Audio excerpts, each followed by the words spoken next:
You are about to witness the most calculated tactical humiliation in the history of the American Revolution. 1,040 colonial irregulars, 1,150 elite British soldiers, and a pasture in South Carolina called the Cowpens. On the morning of January 17, 1781, a seasoned British army believed it was charging toward an easy, effortless victory. Within 55 minutes, that entire professional force would cease to exist as a coherent military unit. The red lines surged forward through the winter frost, bayonets glinting in the pale dawn light. Across the clearing, they saw the American militia fire a ragged volley, turn, and run for their lives into the trees. To the British commander, it looked like every other battle in the South, the untrained rebel farmers breaking at the mere sight of cold steel. He believed he was chasing a broken mob across an open meadow. But what the British did not know was that every single step of that retreat had been meticulously planned, rehearsed, and ordered down to the exact second. This was not a rout. It was an engineered execution. They were not running away from the fight. They were leading Europe's deadliest cavalry straight into the jaws of a hidden monster, a trap built from human psychology, frozen mud, and 500 yards of open ground. In less than one single hour, over 800 seasoned British regulars would be killed, wounded, or captured on this frosted field. An entire wing of the Crown's Southern Army vanished before the morning sun broke through. Tarleton's feared British Legion, a ruthless force that had terrorized the Carolinas for over a year without tasting defeat, was shattered beyond repair. Their aura of absolute invincibility was erased in 55 minutes of precision fire. The British Empire had conquered entire continents by marching straight forward with relentless discipline and mechanical precision. But on this frost-bitten field, an old wagoner turned general would use that very discipline to completely destroy them. His name was Daniel Morgan. He did not try to make his men braver than they were. He simply understood human terror, pride, and desperation better than any general alive on either side of the Atlantic Ocean. Think about that. Instead of forcing terrified farmers to stand and die against bayonets, he ordered them to run, and in doing so, he turned the natural instinct of flight into an unstoppable instrument of total annihilation. When the sulfur smoke finally cleared over the trampled winter grass, the southern campaign of the British Empire had suffered a fatal wound, a wound from which Lord Cornwallis and his generals would never truly recover. And the road to Yorktown, where the entire Revolutionary War would ultimately be decided, was carved directly through this forgotten cattle pasture. Everything that followed began right here, on this cold January morning. This is the true story of how an impossible military trap was constructed in plain sight, how 400 yards of frozen meadow became the graveyard of an empire's finest light infantry, and how one crippled, scarred commander turned what should have been a catastrophic colonial rout into an absolute masterpiece of battlefield deception. Stay with us as we step back into the freezing winter of 1781. To understand how catastrophic this morning was for the British Crown, you have to go back to the summer of 1780. The American Revolution in the southern colonies was completely dying. Charleston had fallen to the British fleet, taking over 5,000 continental soldiers into brutal captivity. It was the single greatest loss of manpower America suffered during the entire Revolutionary War. At Camden, General Horatio Gates suffered the most humiliating defeat in American history, fleeing 60 miles on a fast racehorse and leaving his shattered army behind in the pine woods. The Southern Continental Army had essentially ceased to exist as an organized fighting force. British redcoats controlled the major cities, the rivers, and every critical port along the entire southern Atlantic coast. And unleashing total terror across the Carolinas was a 26-year-old cavalry officer named Banastre Tarleton. Young, aristocratic, and fiercely ambitious, he moved his men with lightning speed and zero hesitation. Tarleton was a master of psychological shock tactics. His green-coated dragoons struck without warning, hunting down rebel encampments in the dead of night and giving the enemy no time to assemble. At the Waxhaws, his cavalry overran Virginia Continentals, while their white surrender flags were raised. The resulting slaughter shocked the continent and earned him the dark, enduring title of the Butcher. Across the southern frontier, mothers frightened their children with his name. Loyalist raiders rallied to his banner, while Patriot sympathizers abandoned their burned homesteads and fled deep into the Appalachian wilderness. For nearly a year, Tarleton operated with absolute tactical impunity. His lightning cavalry charges had never failed against American militia, creating an aura of crushing invincibility wherever his green jackets rode. When Lord Cornwallis ordered him to hunt down and annihilate the remaining rebel detachment in the backcountry, Tarleton viewed the mission not as a challenge, but as another routine, glorious hunt. He commanded 1,150 men, the elite 7th Royal Fusiliers, the rugged 71st Fraser Highlanders, 2 brass 3-pounder artillery cannons, and his own ruthless British Legion cavalry shock troops. These were not raw recruits. They were professional European soldiers, equipped with the finest muskets, bayonets, and artillery the British Empire could forge, drilled to march through hell without breaking rank. Against them stood a desperate ragtag force of colonial irregulars and backcountry militia. Many were barefoot, lacking basic winter coats, and subsisting on parched corn while marching through freezing Carolina rain. If Tarleton caught this isolated American column in the open, there would be no second chances, no strategic retreat, and no Southern army left to defend the dream of American independence. The entire fate of the American Revolution in the South rested upon the scarred shoulders of one severely crippled frontiersman who refused to play by the established rules of European warfare. His name was Daniel Morgan. He was 45 years old, but his body belonged to a man of 80. Decades of brutal frontier warfare, crushing labor, and extreme physical violence had taken an unforgiving toll on his frame. During the French and Indian War, as a young civilian wagon driver, Morgan had punched a British regular officer who struck him with the flat of his sword during a dispute over supply routes. For that single act of colonial defiance, the British Army tied him to a wooden post and sentenced him to endure 500 lashes with a heavy cat-o'-nine-tails whip in front of assembled troops. They stopped the beating at 499 lashes because the military surgeon believed he was dead. Morgan joked for the rest of his life that the British king still owed him 1 lash. His entire back was a permanent, rugged map of thick, white scar tissue. He carried a visceral, bone-deep hatred for British imperial arrogance that no amount of diplomatic compromise or royal authority could ever heal. Later, in a vicious frontier ambush, an enemy musket ball entered the back of his neck, knocked out all the teeth on his left side, and blew out through his cheek, leaving a terrifying lifelong scar. Now, in the freezing damp of January 1781, Morgan was suffering from excruciating, agonizing sciatica and crippling rheumatoid arthritis that inflamed every major joint in his battered, aging body.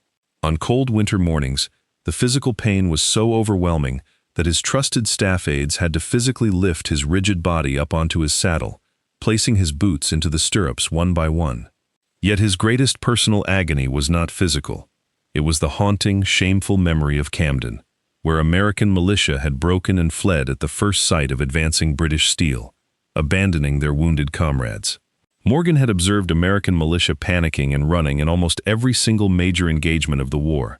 Untrained farmers simply could not endure the psychological terror of professional European infantry charging with leveled bayonets.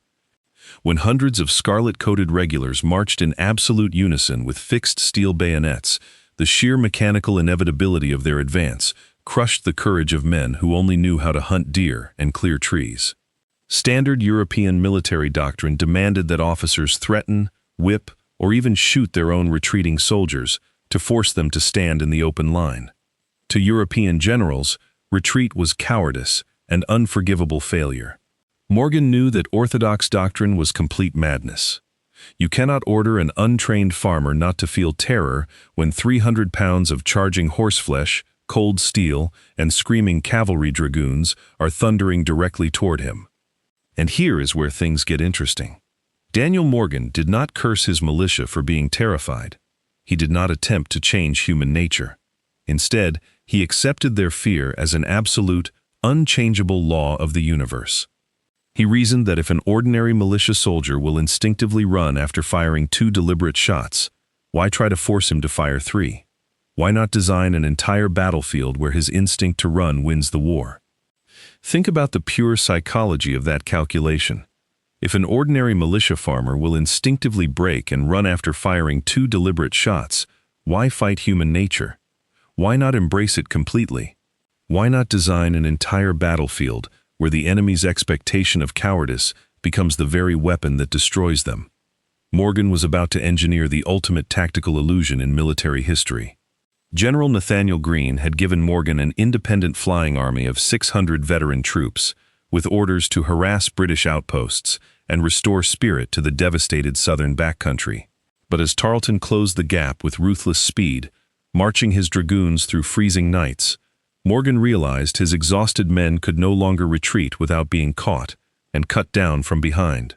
He decided to stop running. On January 16, 1781, Daniel Morgan turned his army around and selected the exact ground where he would gamble the fate of the American Revolution. The place was known locally as Hannah's Cowpens, an open pasture 500 yards wide, surrounded by bare winter oak woods, where backcountry farmers traditionally grazed their cattle before driving them to coastal markets.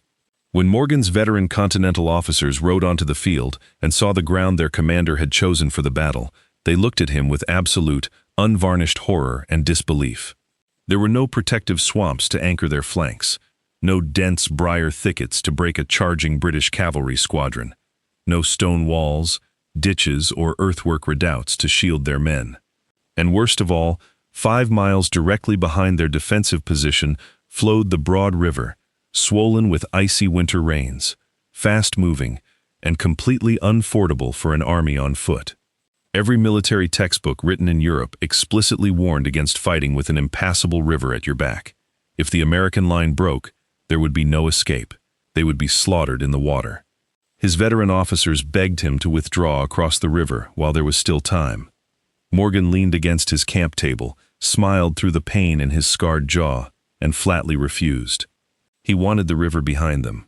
He knew that if his militia had nowhere to run, they would realize that standing and fighting was their only possible chance of seeing tomorrow morning. More importantly, Morgan understood his opponent. He wanted Banastre Tarleton to see an open, unprotected cow pasture backed by deep water, a landscape that looked like an irresistible invitation to an easy massacre. He was not just choosing a piece of ground, he was constructing a psychological theater, and Banastre Tarleton, blinded by arrogance and hunger for glory, was about to march straight onto the stage. The stage was set, the trap was laid in plain sight, but the entire outcome of the American Revolution now depended on the very men who were expected to run for their lives.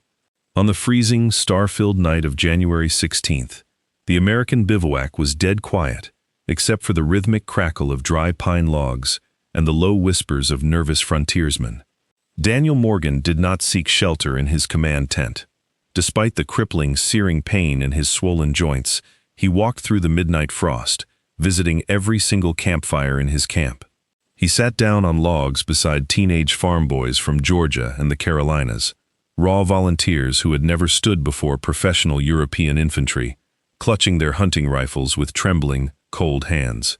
He joked with them in the rough language of the frontier, showed them the terrible scars on his neck, and spoke not as a distant general, but as an old wagoner who knew their fears.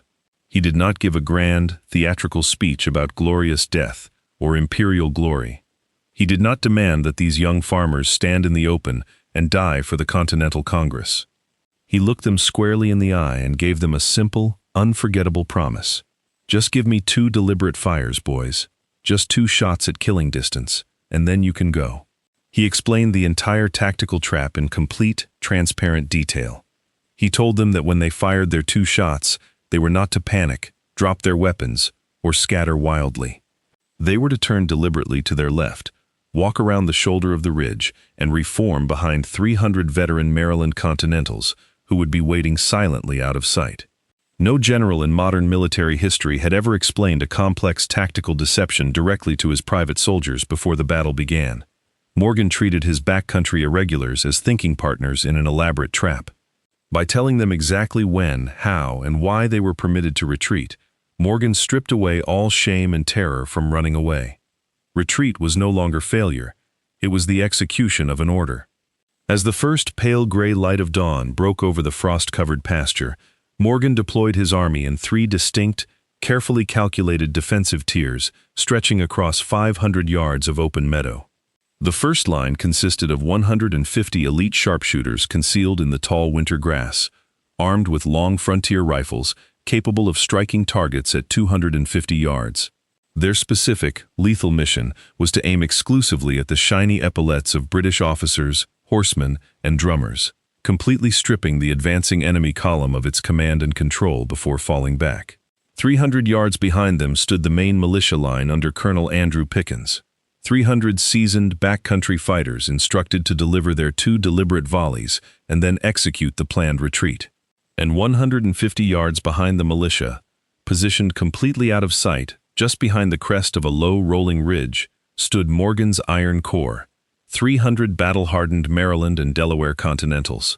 These were Morgan's Iron Corps, 300 veteran Maryland and Delaware Continentals under John Eager Howard, disciplined regulars who had survived 5 years of brutal campaign warfare without ever breaking their line. Hidden entirely behind the reverse slope of the ridge, completely unseen by anyone approaching the clearing, sat Colonel William Washington's 80 Continental Heavy Dragoons mounted on powerful, rested warhorses. The visual geometry of the entire battlefield was a deliberate masterpiece of optical illusion. From ground level, the natural swells of the pasture completely masked the true depth of Morgan's deployment. To an enemy army approaching from the southern road, the American defense appeared laughably thin, ragged, and desperately vulnerable, just a handful of disorganized farmers waiting to be swept aside. The crushing main strength of the American army, including the heavy cavalry and veteran line infantry, was completely invisible behind the gentle crest of the frosted winter hill. 5 miles to the south, Banastre Tarleton had awakened his exhausted British soldiers at 2 o'clock in the freezing morning, demanding an immediate forced march through the pitch-black wilderness. For 5 grueling hours, his soldiers marched through freezing mud, splashing through icy creeks in the winter darkness without breakfast, hot rations, or a single moment of rest. Tarleton was obsessed with relentless speed. He feared that if he hesitated for even an hour, Morgan would successfully cross the broad river and escape into North Carolina. At precisely 6:45 a.m., as the first cold gray light broke over the Carolina forest, Tarleton's vanguard finally burst through the wood line into the open clearing of the Cowpens. Tarleton reined in his charger at the tree line. Across the frosted pasture, he saw the thin lines of American militia formed in the open, exactly as his scouts had reported. And here is where things get interesting. Tarleton committed his fatal tactical mistake. He did not let his freezing, starving soldiers eat their morning rations, rest, or dry their soaked boots. He saw an enemy trapped against a swollen, unfordable river. He smelled another effortless, glorious massacre. In his supreme arrogance, he believed victory was already guaranteed before the first musket fired. Without waiting for his full artillery caissons to deploy properly, Tarleton immediately ordered his Green Dragoons to the wings and commanded his Scarlet Infantry to fix bayonets and advance. It was precisely 7 o'clock in the freezing morning. The pale winter sun cut through the bare trees, glinting off hundreds of polished British bayonets as the red line stepped forward. The grand tactical trap was fully sprung. Banastre Tarleton had marched his exhausted army directly into the center of Daniel Morgan's calculated killing ground. The battle was about to explode. The battle opened with the sharp, distinctive crack of American frontier rifles echoing across the frozen pasture. From the tall grass, white smoke erupted as the first tier engaged the advancing Scarlet Column. Morgan's skirmishers in the frosted grass took careful, rested aim at the brightly colored uniforms of the British officers leading the column. They picked their targets with deadly frontier precision, ignoring the common foot soldiers. Within minutes, nearly every officer in the British vanguard was knocked from his saddle. Horses bolted across the open meadow in terror as the command structure at the head of the British column collapsed in confusion. Having delivered their lethal opening shots, the American sharpshooters did not panic or break. They rose smoothly from the tall grass, reloaded on the move, and walked calmly back to join the main militia line. Tarleton, enraged by the unexpected resistance, ordered his infantry line forward at a rapid pace, while his light dragoons spurred their chargers toward the American forward positions, eager to punish the retreating rebels. The British regular soldiers advanced with chilling mechanical perfection, their triangular steel bayonets lowered in a solid, glittering wall of polished iron that had broken every colonial line it had ever encountered. Inside the main militia line, men could feel the heavy, synchronized thud of hundreds of British boots vibrating through the frozen turf. The wall of red wool and gleaming steel grew larger with every passing second. They waited in absolute silence. 50 yards, 40 yards, 30 yards. Colonel Andrew Pickens walked behind his men, repeating Morgan's orders. Hold your fire until you can see the white crossbelts on their chests. Pickens gave the command to fire. A crushing, concentrated volley tore through the advancing British line, knocking down entire files of redcoats in a blinding flash of orange flame and sulfur smoke. The backcountry militia reloaded with rapid, practiced hands, poured powder down their barrels, aimed into the swirling smoke, and delivered their promised second fire directly into the stunned British assault. And then, exactly as Daniel Morgan had instructed them around the glowing campfires the night before, the militia turned on their heels and ran for the flanks of the hill, leaving the center completely open. But here is the part nobody understood yet. To the British soldiers struggling through the dense gun smoke, this looked like Camden all over again. They believed the untrained rebels had finally broken and scattered in panic. The British redcoats raised a thunderous cheer across the clearing. Seeing the colonial line dissolve, European military instinct took over. The enemy was fleeing, and it was time for the final, bloody bayonet charge. Tarleton saw the American line vanish and shouted the fateful order that sealed his army's destiny. "The enemy are in full flight. Charge and cut them to pieces." He unleashed his cavalry to hunt them down. The British regulars broke their tight geometric formation, surging forward in a wild, disorganized run up the gentle slope, completely unaware that behind that crest stood 300 veteran Continentals waiting in iron silence. Tarleton unleashed his reserve cavalry dragoons into full gallop across the frosted field, shouting for his men to run down and butcher the retreating American militia without mercy. As the disorganized British infantry crested the gentle winter ridge in frantic pursuit of their prize, the thick white sulfur smoke suddenly parted in the cold morning breeze. And there, standing in motionless, terrifying array across the reverse slope, were 300 veteran Continental soldiers of Maryland and Delaware, waiting with leveled muskets in absolute silence. Not running, not panicking. 300 hardened veterans of 5 brutal campaign years, standing shoulder to shoulder in the frost, their fixed steel bayonets gleaming with lethal purpose. A devastating point-blank musket volley from the veteran Continentals shattered the front ranks of the charging British soldiers, stopping their disorganized momentum in an explosive wall of sulfur smoke. For 20 brutal minutes, the two armies stood less than 30 paces apart, trading point-blank musketry in a swirling fog of sulfur smoke, neither side yielding an inch of ground.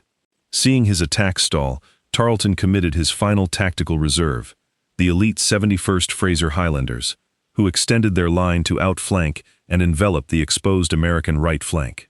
Colonel John Eager Howard saw the deadly Highland flank movement and calmly ordered his right flank company to face about wheeling rearward to refuse the threatened American line. In the thunderous roar of battle, the order was completely misunderstood. The entire Maryland line turned around as one and began marching deliberately away from the British toward the rear.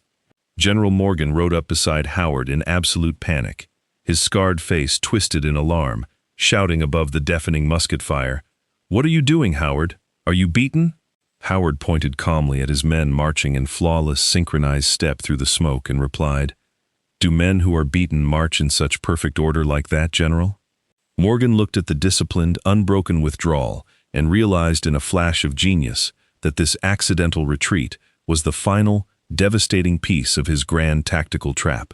He pointed to a gentle rise 30 yards behind them and shouted to Howard, "When your men reach that crest, face about and give them the whole fire." Seeing the veteran Continentals marching away, the British believed the battle was finally won. They broke ranks in an uncontrolled wild sprint, throwing away all European firing discipline. As the disorganized redcoats closed within 10 paces of their backs, Colonel Howard drew his sword and gave the historic thunderous command, "Subalterns, face about and give them fire. In one fluid, practiced motion, 300 American Continentals spun on their heels, leveled their muskets directly into the faces of the shocked British soldiers, and fired. The sound was a single, monstrous detonation that shook the frosted earth. The impact was apocalyptic. The front two ranks of the British assault collapsed instantly in a chaotic heap of wool and smoke. Men who had been screaming in triumph a fraction of a second earlier were violently thrown backward. Before the surviving redcoats could recover from the blast, Colonel Howard thrust his sword forward and shouted at the top of his lungs, "Give them the bayonet!" For 5 years, these Continentals had retreated. Now, they would deliver the steel. For the first time in the entire Revolutionary War, American Continentals charged directly into British regulars with cold steel. The blue line surged downhill with leveled bayonets, reversing the momentum of the Southern War in seconds. At that precise second, Colonel William Washington's heavy cavalry slammed into the British right flank like a freight train of iron and horseflesh. 80 dragoons burst from the trees with drawn sabers swinging, cutting through the disorganized redcoats.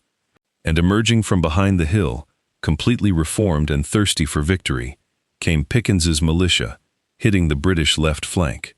The very men Tarleton thought he had routed were back, firing disciplined volleys into the Highlanders. It was a complete, textbook double envelopment, a tactical feat achieved only a handful of times in all of human military history. Cannae and Cowpens. The names would echo through military academies forever, as the ultimate demonstration of annihilation. The entire British army was surrounded, squeezed into a suffocating, shrinking pocket, and attacked from 4 directions at once. With no room to deploy, and their officers fallen, the legendary discipline of the King's Army dissolved into utter terror. British soldiers threw down their loaded muskets, fell to their knees, and screamed for quarter, begging not to be butchered as they had butchered others at the Waxhaws. Howard personally stepped in, knocking up his men's musket barrels to grant the mercy Tarleton had once denied. Tarleton tried desperately to rally his cavalry reserve, but his own British Legion dragoons looked at the carnage, turned their horses around, and fled the field in absolute terror. The men who had terrorized the Carolinas for a year broke and ran from their own commander. Tarleton himself barely escaped with his life, fighting his way through a personal, desperate sword duel with Colonel William Washington before galloping away into the winter forest with just 14 surviving riders. His reputation was ruined forever. In 55 minutes, the battle was completely over. Less than 1 single hour from the first frontier rifle crack to the final mass surrender. The morning sun was barely above the trees, and an entire British army had ceased to exist. A British army had not merely been defeated, it had been completely devoured. The proud, invincible regiments that had marched out of the forest that morning were now standing disarmed and silent in the melting frost. 110 British soldiers lay dead on the field. 229 were wounded.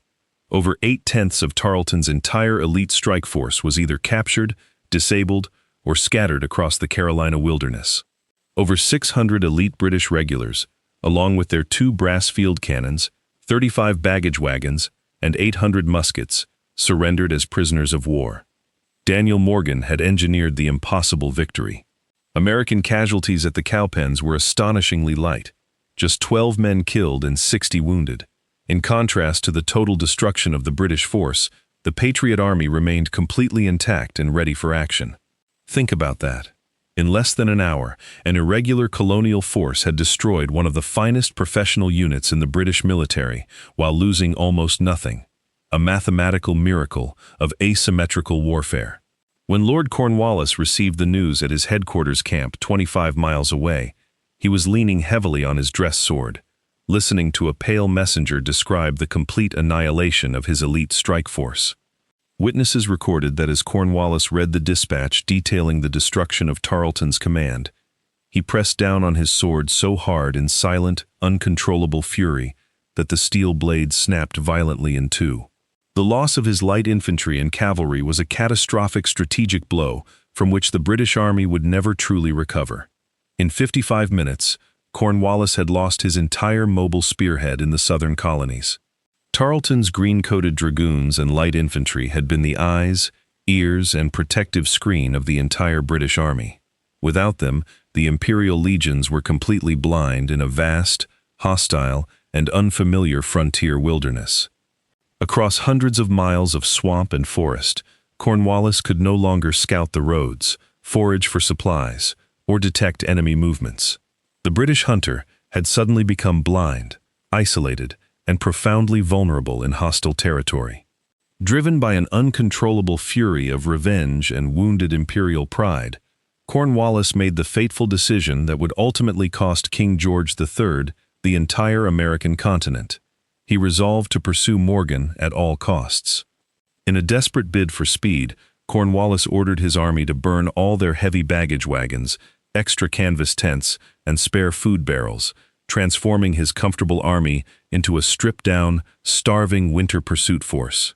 What followed was the legendary Race to the Dan, as Morgan and General Nathanael Greene led the pursuing British army on a grueling winter chase across hundreds of miles of swollen North Carolina rivers.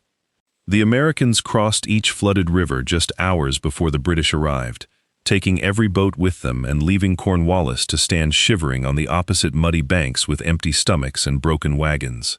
By the time Cornwallis finally caught up with Greene at Guilford Courthouse 2 months later, his veteran British soldiers were starving, half-naked, shivering in the freezing mud, and completely stripped of their former imperial grandeur.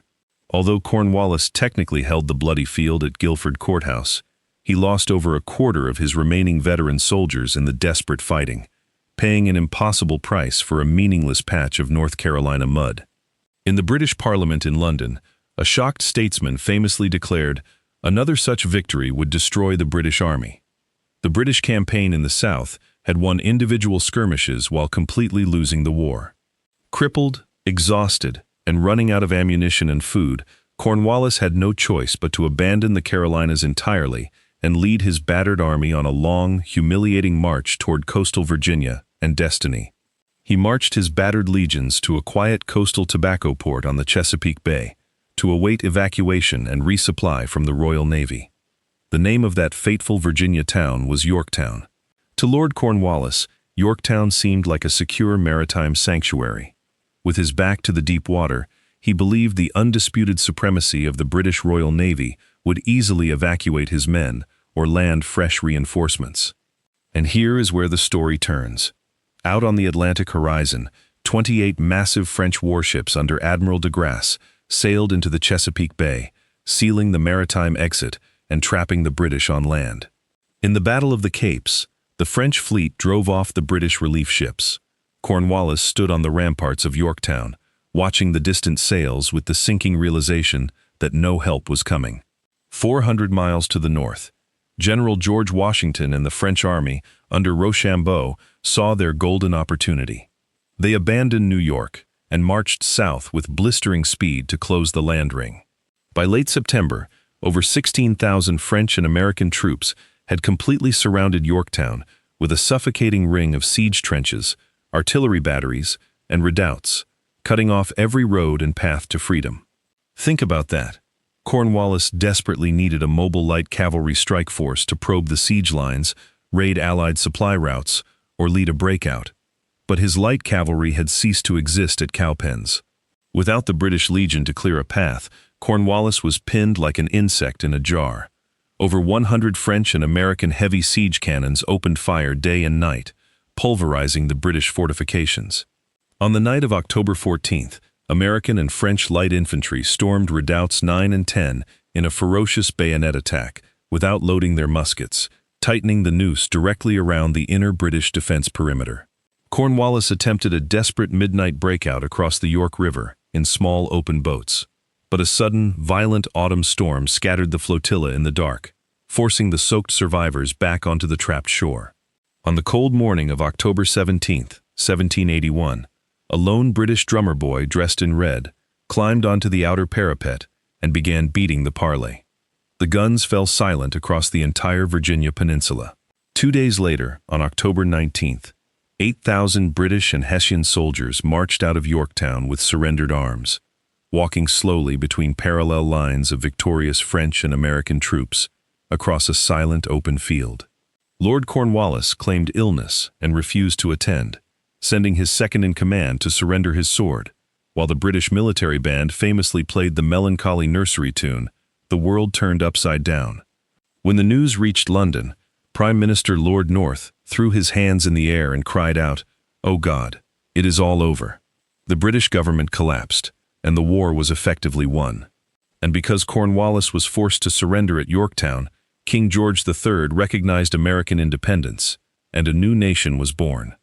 All of that because an old wagoner told his boys to fire 2 shots and run. Daniel Morgan never fought another major campaign after Cowpens. His physical agony became completely unbearable within days of the victory, as severe rheumatoid arthritis and crippling sciatica locked his joints in permanent, agonizing torment. Just 2 weeks after engineering the greatest tactical reversal of the war, Morgan stood before Nathanael Greene with tears in his eyes, requesting permission to resign his active field command before his body collapsed entirely. He had to be carried home to Virginia, lying flat in a rough wooden supply wagon, unable to mount a horse or walk unassisted, clutching a blanket against the brutal winter damp of the backcountry roads. He retired quietly to his stone farm in the Shenandoah Valley, named Saratoga. He spent his remaining years sitting by the fireplace, living quietly with the memory of the 55 minutes that changed the world. Banastre Tarleton returned to London to face cold stares and whispers of contempt from his fellow senior officers. The golden boy of the British cavalry had returned not as a conqueror, but as the author of ruin. He spent years writing bitter, defensive memoirs, desperately attempting to shift blame for the disaster onto Lord Cornwallis, his dead officers, and the terrain. But the historical record could not be rewritten by wounded aristocratic pride. His fellow British officers openly published scathing rebuttals, writing, "No commander ever threw away an elite army with more reckless haste or less tactical judgment." His reputation was permanently stained by the memory of Cowpens. Though Tarleton eventually attained the rank of full general and a seat in Parliament, he remained permanently defined by 55 minutes in a South Carolina cow pasture where his entire strike force vanished from history. Think about the profound contrast between these two men. One was an uneducated frontiersman who accepted human weakness. The other was a polished aristocrat whose supreme hubris led an entire imperial army to complete destruction. The battle delivered an eternal military lesson that modern warfare still studies. When superior technology and rigid doctrine meet deep psychological understanding and adaptable terrain, the rigid system will always shatter under pressure. And here is where the story closes its circle. Military academies from West Point to Sandhurst still teach Daniel Morgan's tiered deployment as the only flawless tactical double envelopment executed on American soil. After the armies marched away, the winter frost melted into lush spring clover. The cattle returned to graze across Hannah's cowpens, walking peacefully over the very ground where 800 seasoned British regulars surrendered. The veteran Maryland Continentals who marched deliberately backwards through the gun smoke returned to their farms and workshops in quiet obscurity, carrying the knowledge that their iron discipline had broken an empire's finest infantry. The teenage militia boys who held their fire until the enemy was 30 paces away returned to clearing forests and planting corn, having done what European generals insisted untrained farmers could never possibly accomplish. The true triumph of Cowpens did not belong to grand imperial strategies or royal proclamations. It belonged to the ordinary, nameless men who stood in those frozen lines and held the line for freedom. History often records the names of famous generals, but the miracle of Cowpens was forged by ordinary backcountry men who owned nothing more than a hunting rifle and a pair of worn boots. 16-year-old farm boys stood shoulder to shoulder with gray-haired grandfathers, united not by formal military drill, but by a desperate, shared determination to protect their frontier homes from total destruction. Dozens of African-American soldiers stood in those frozen ranks, free men and enslaved volunteers who fought with extraordinary courage for a fledgling nation that had not yet guaranteed their own liberty. Their weapons were not standard military muskets, but handcrafted Kentucky long rifles built in crude log cabins, capable of placing a lead ball through a target at 200 yards. Think about the sheer psychological terror required to stand in an open field, watching 300 pounds of charging British horseflesh galloping toward you and holding your fire until 30 paces.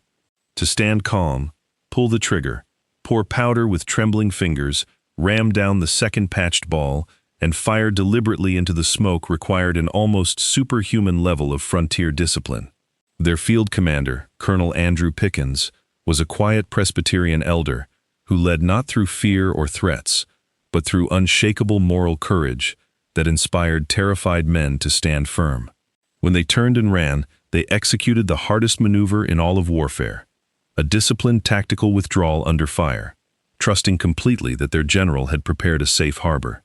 Behind them stood the Maryland and Delaware Continentals, men who had marched hundreds of miles barefoot through winter mud, carrying the bitter shame of Camden and waiting for their redemption.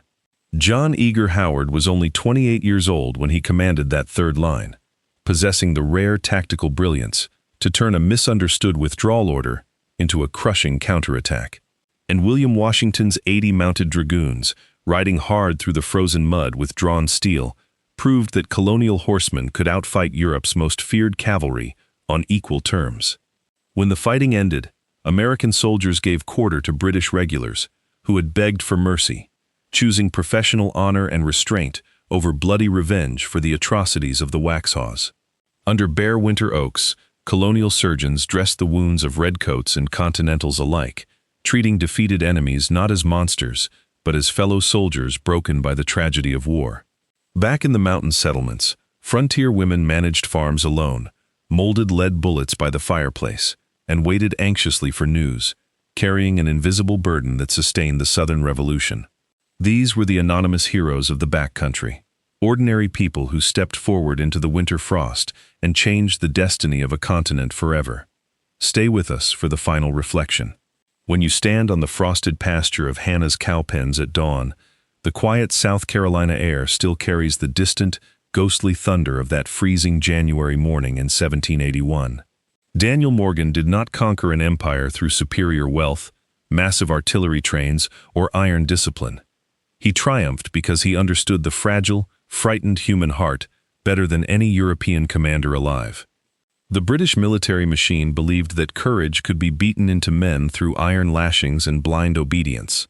But on this field, mechanical obedience marched straight into the jaws of psychological genius and was utterly crushed. By asking his terrified farmers for just 2 deliberate fires, Morgan removed the paralyzing shame of retreat. He turned the natural instinct of self-preservation into the primary engine of tactical annihilation. The 3 tiers, the sharpshooters in the tall grass, the militia across the meadow, and the veteran Continentals behind the ridge, worked together like the precision gears of an unstoppable clockwork machine. On this ground, retreat was not an act of defeat, but the ultimate instrument of tactical deception. By running as ordered, ordinary farmers led Europe's most arrogant cavalry straight into an inescapable ring of fire. And because 400 backcountry irregulars fired 2 deliberate shots and ran, Banastre Tarleton's feared British Legion was annihilated in 55 minutes, stripping Lord Cornwallis of his vital light cavalry spearhead. And because Cornwallis lost his light troops at Cowpens, he burned all his heavy baggage wagons and winter provisions in a blind, vengeful fury of pursuit, stripping his army of its food and shelter. And because his starving army was exhausted from chasing Morgan across the swollen rivers, Cornwallis bled away a quarter of his remaining veteran soldiers in the Pyrrhic slaughter at Guilford Courthouse. And because he was crippled and out of supplies, Cornwallis marched his battered legions into the coastal trap at Yorktown, where French warships and Washington's army sealed him on land and sea. And because Cornwallis surrendered 8,000 men at Yorktown, the British government collapsed. King George III recognized American sovereignty, and the United States of America was born. All of that monumental global history was purchased by ordinary, anonymous men who swallowed their terror, held their ground until 30 paces, and trusted an old scarred wagoner with their lives. All of that because an uneducated frontiersman with 499 lash scars on his back had the audacity to rewrite the rules of warfare and turn human fear into an invincible weapon. The next time you look at the map of a free nation, or walk across a quiet, open meadow where the wind whispers through the grass, remember what happened on this South Carolina cow pasture. And remember the 55 minutes that changed the world. The day an old wagon driver turned human fear into an invincible weapon, and engineered the most calculated tactical humiliation in the history of warfare.